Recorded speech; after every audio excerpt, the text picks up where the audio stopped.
ஓம் சக்தி ஆதிபராசக்தி ஓம் சக்தி மருவூர் அரசியே.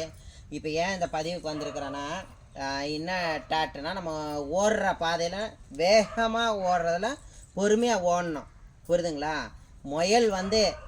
முயலுக்கும் ஆமைக்கும் போட்டி வச்சாங்க. லாஸ்ட் என்ன செஞ்சிச்சு? பொறுமையாக போகிற ஆமை தான் ஜெயிச்சிச்சு. புரியுதுங்களா? அதே மாதிரி தான் இந்த கதையிலையும் நான் ஏன் வரேன்னா, நீங்கள் நிறையா பேர் நல்ல கமாண்டும் போகிறீங்க, தப்பான கமாண்டும் போகிறீங்க. நான் எதையுமே படிக்கிறது கிடையாது. புரியுதுங்களா? நான் படிக்கிறதே கிடையாது.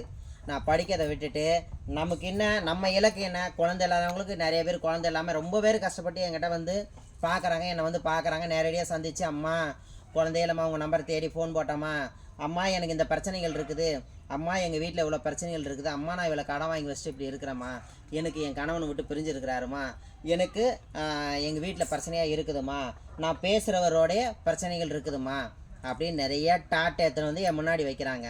அந்த குறைகளெல்லாம் தீர்க்கிறதுக்கு தான் அம்மா அங்காள ஈஸ்வரி அவளுடைய ரூபமாக என்னை இந்த பூலோகத்துக்கு அமைச்சு வச்சுருக்கிறா. அதனால் என் குறைகளை தீர்க்கிறதுக்கு மட்டும்தான் எனக்கு ஒரு நேரம் இருக்குதே தவிர நீங்கள் போகிற கமெண்ட்ஸ் படிக்கிறதுக்கு நேரில். நீங்கள் கமெண்ட்ஸ் போகிறத விட்டுட்டு நீங்கள் ஓடுங்க, உங்கள் பயணத்தில் ஓடுங்க. நீங்கள் ஒரு மனிதன் பிறந்தாலும் அதுக்கு ஒரு அர்த்தமாக இருக்கணும். அந்த அர்த்தத்தோடு நீங்கள் அடுத்து மூவ் பண்ணிவிட்டு போங்க. இதெல்லாம் ஒரு அடுத்தவங்களை கமெண்ட் பண்ணுறதையோ அடுத்தவங்களை குறை சொல்கிறதையோ, கூடி வாழ்ந்து பேசுறதோட, கூடி வாழ்ந்து இந்த குறைகளை பேசுகிறதோட, நீங்கள் வந்து கூடி ஏதாவது ஒரு நல்ல காரியம் பண்ணால் உங்களுக்கு வாழ்க்கையில் முன்னேற்றம் இருக்கும். உங்கள் வாழ்க்கையில் அடுத்தடுத்த முன்னேற்றம் இருக்கும்.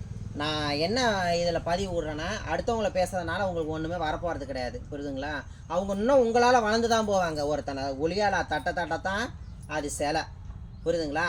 அதனால் என்னை ஒளியால் நிறைய தட்டிட்டீங்க, இன்னும் தட்டுங்க, நான் சிலையாக தான் வந்து நிற்பேன் நான். புரியுதுங்களா? எல்லாருடைய மனசுலையும் எல்லாருடைய மன கோவிலையும் அந்த சிலையாக போய் நான் உள்ள கர்ப்ப கரவத்தில் வணங்குற தெய்வமாக போய் நான் நிற்பேன். ஏன்னா நல்ல விஷயமே பண்ணிகிட்ருக்கிறேன், நல்ல விஷயமே செஞ்சிட்ருக்கேன், நல்ல விஷயமே தான் பார்த்துட்ருக்குறேன் என்னை பொறுத்தளவுக்கும். அதனால் இந்த எனக்கு கமெண்ட் போகிறத விட்டுட்டு நீங்கள் வாட்டில் உங்கள் வேலைங்களை பாருங்கள். நீங்கள் திருப்பி கமெண்ட் போகிறதுனால நான் அதை படிக்கவும் எனக்கு தெரியாது. நீங்கள் கமெண்ட் போகிறதுனால வேஸ்ட்டு. ஓகே, நன்றி, வணக்கம்.